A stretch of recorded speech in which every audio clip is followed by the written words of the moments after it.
आरव और नेहा की शादी को 10 साल हो चुके थे।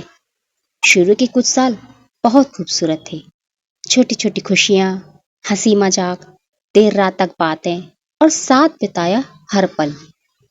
लेकिन वक्त के साथ जिंदगी की जिम्मेदारियां बढ़ती गईं।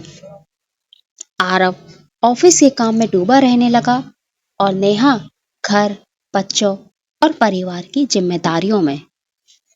अब उनके बीच बातें कम और चुप्पियां ज्यादा हो गई थी। एक शाम नेहा बालकनी में खड़ी बारिश को देख रही थी। उसकी आंखों में अजीब सी उदासी थी। आरव ऑफिस से देर से लौटा। नेहा ने आरव को आया हुआ देखकर उसके पास जाते हुए बोला, आज फिर आने में देर हो गई। आरव थकी हुई आवाज में धीरे से बोला, आज काम ज्यादा था। फिर वो मोबाइल पर किसी क्लाइंट से बात करता हुआ बिना नेहा की ओर देखे ही अंदर चला गया। बस यही बातचीत थी, छोटी, सूखी और बिना किसी भाव की। नेहा को वो पुराने दिन याद आने लगे, जब आरव उसके लिए बारिश में भीगते हुए चाय लेकर आता था। जब छोटी सी बात पर भी आरव खिलखिला कर हंसता था। अब वही आदमी उसके सामने होते हुए भी उससे बहुत दूर रहने लगा था। रात को जब बच्चे सो गए, नेहा बेडरूम में जाकर बेड पर आरव के बगल में सो गई। कुछ देर तक चुपचाप लेटे रहने के बाद नेहा ने हिम्मत करके धीरे से आरव से कहा, आरव, क्या हम पहले जैसे नहीं रह सकते? आरव कुछ पल चुप रहने के बाद बोला, नेहा, जिंदगी में सिर्फ प्यार नहीं चाहिए, जिम्मेदारियां भी होती हैं।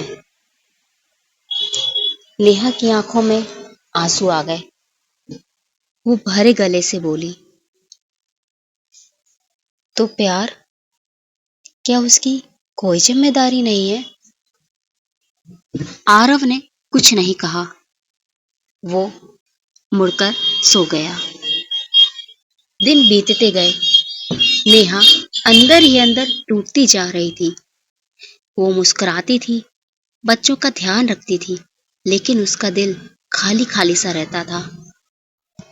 एक दिन तेज बुखार और कमजोरी से नेहा की तबीयत अचानक ही बिगड़ गई और उसे हॉस्पिटल ले जाना पड़ा। आरव को जैसे ही पता चला तो वो तुरंत हॉस्पिटल पहुंचा। ना जाने आज कितने दिनों बाद उसने नेहा को इतने ध्यान से देखा होगा। नेहा पहले से काफी कमजोर हो चुकी थी और उसके चेहरे का भी रंग उड़ चुका था। नेहा को इस हालत में देखकर आरव को खुद को ही कोसने का मन कर रहा था। वो धीमे कदमों से चलता हुआ नेहा के पास गया और नेहा के बगल में रखी चेयर पर जाकर बैठ गया।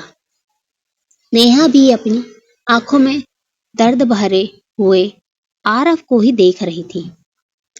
आरव नेहा का हाथ पकड़कर धीमी आवाज में बोला, तुमने पहले क्यों नहीं बताया? नेहा ने हल्की मुस्कान के साथ जवाब दिया, बताती भी तो सुनता कौन? ये बात आरव के दिल में चुभ गई। आरव सिर झुकाए चुपचाप नेहा का हाथ छोड़ते हुए हॉस्पिटल से बाहर चला गया। रात में आरव को नींद नहीं आई। उसे याद आने लगा कि कैसे उसने नेहा की छोटी छोटी बातों को नजरअंदाज किया। कैसे उसने कभी नहीं पूछा कि वो ठीक है भी या नहीं। अगले दिन नेहा घर वापस आ गई। आज आरव ने ऑफिस से छुट्टी ली और नेहा के पास ही बैठा रहा। उसने खुद ही बच्चों को स्कूल छोड़ा और खाना बनाया। नेहा आरव को हैरानी से सब करते हुए देख रही थी। कुछ देर ऐसे ही सब देखते रहने के बाद नेहा ने आरव से पूछा, आज तुम्हें ऑफिस नहीं जाना? आरव ने सिर झुकाकर हल्की मुस्कान के साथ कहा, आज मुझे तुम्हारे पास रहना है।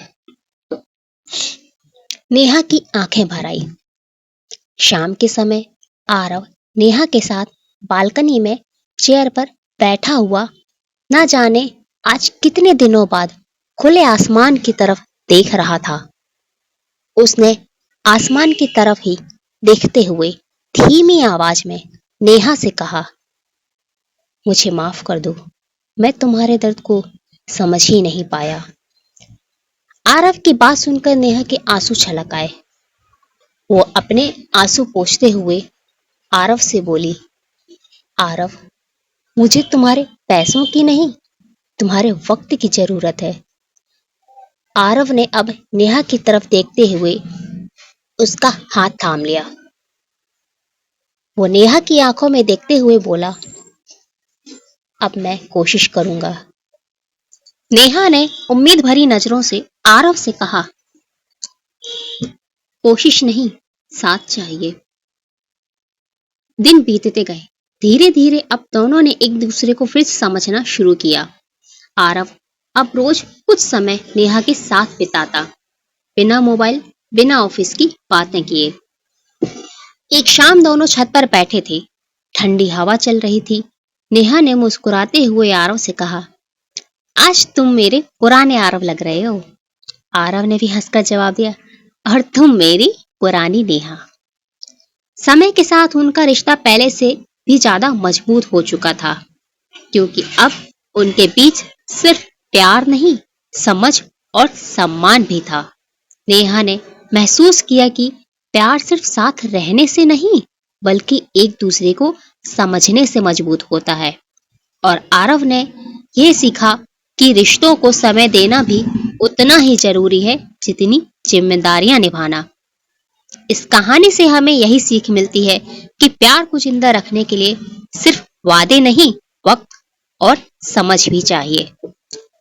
अगर आपको मेरी कहानी अच्छी लगी हो तो चैनल को सब्सक्राइब, लाइक और कमेंट जरूर करिएगा, ताकि मैं आगे भी आपको इसी तरह की और कहानियां देती रहूं।